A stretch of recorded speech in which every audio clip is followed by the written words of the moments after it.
sagittal, and the last one is the supraclavicular line, which I don't feel anything. They're all very small. Okay. So I am then going to have him stand up, and I'm just going to listen to his, let's see, here it is. I'm going to listen to him breathe on his anterior and posterior chest. Take a deep breath in.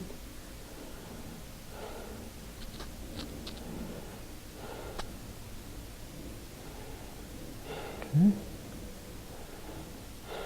Okay.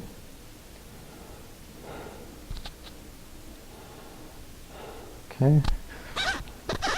And then actually go just a little bit lower. Okay. Okay.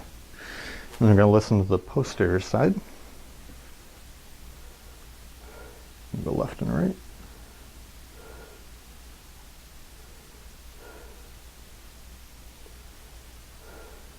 Okay.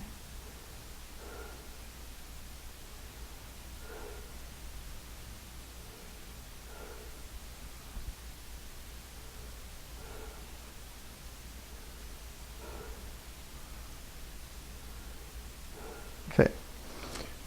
So don't hear any adventitious sounds. His lungs sound nice and clear. What I'm going to do next is I'm going to have him actually turn away from the camera. And I just want you to say 99. 99. Okay. 99. Okay. 99. Okay. 99. Okay. So that's the posterior tactile formictus, and also just with him, just breathe normally. Okay. And I don't feel any crepitus or anything in his posterior. And then I'm going to take and just palpate, or not palpate, but percuss his lungs on the back and his posterior percussion. And go left and right.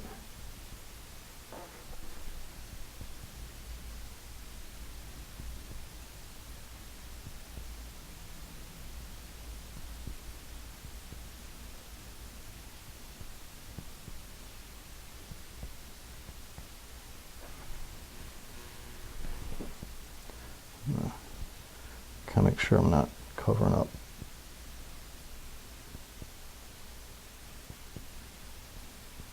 Going a little backwards here, but making sure I go up until do both sides, and then go over a little bit.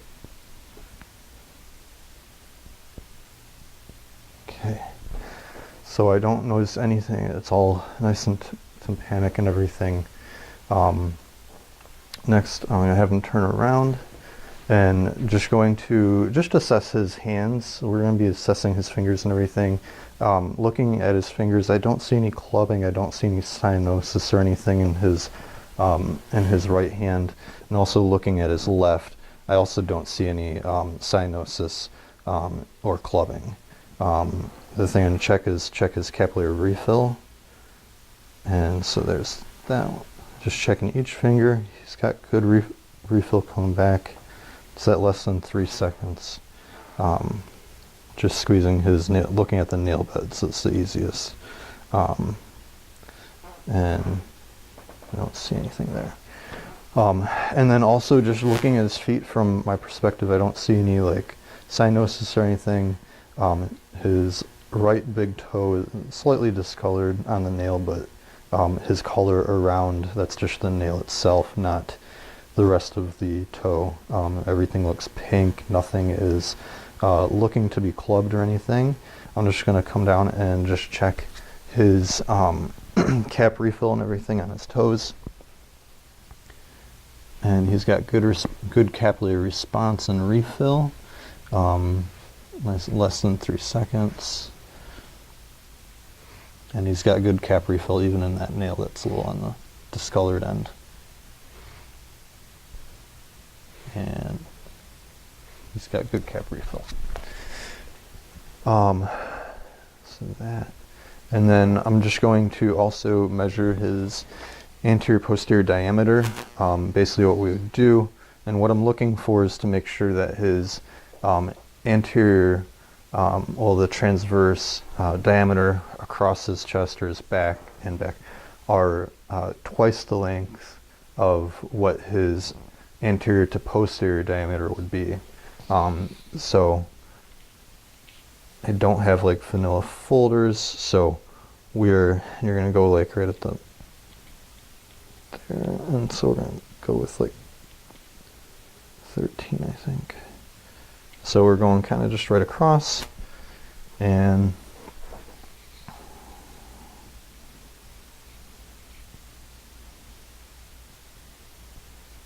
so he's, yeah, it's like there. Yeah, that maybe if I had the proper equipment. So that's how we look at that. And then I'm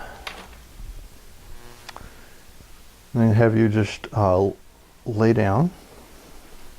If you lay flat, yeah.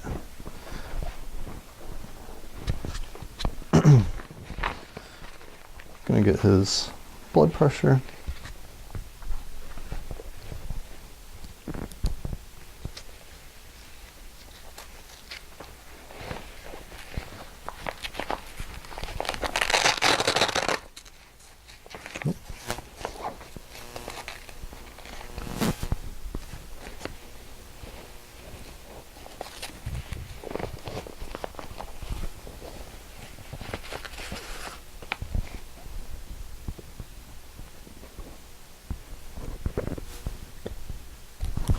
Okay, so I'm first just going to assess his radial pulse.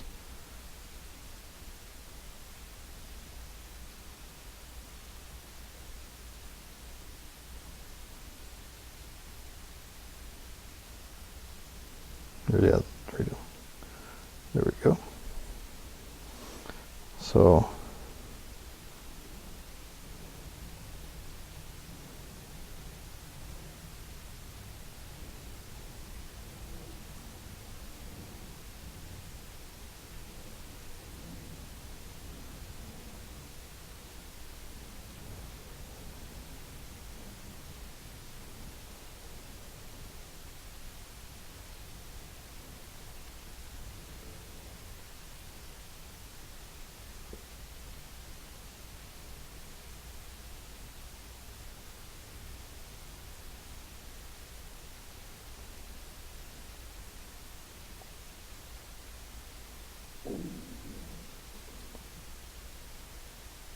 okay, pulse is good. Counted at 58 beats. And then I'm just going to palpate first his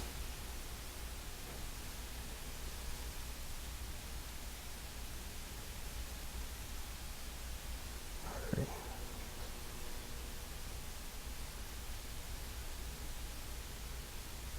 Okay, so I found his artery, and then going to get his blood pressure, doing the orthostatic blood pressures.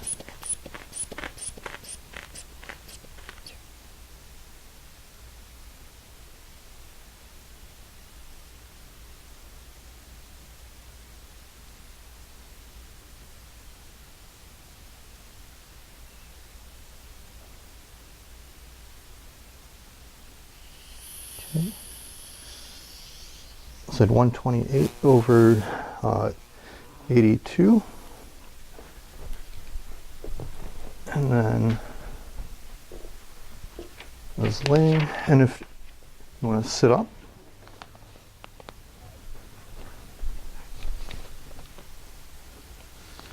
okay.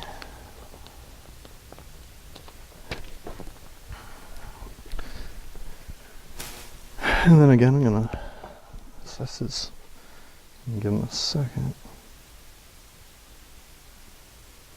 Just going to assess his radial artery here.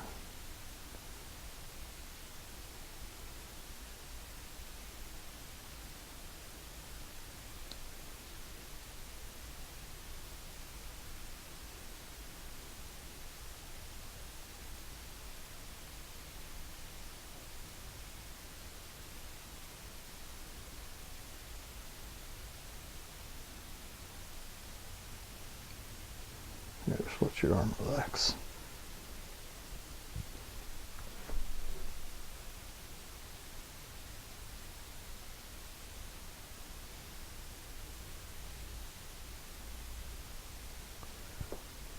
Okay. Got his pulse at like 70. Just gonna hang that there. Be a lot easier. And then, actually, if you want to sit actually closer to the arm of the chair, and allow your arm just to kind of allow yourself to relax a little bit. Okay, he's got a nice strong pulse. Feels actually stronger than it did when he was laying down.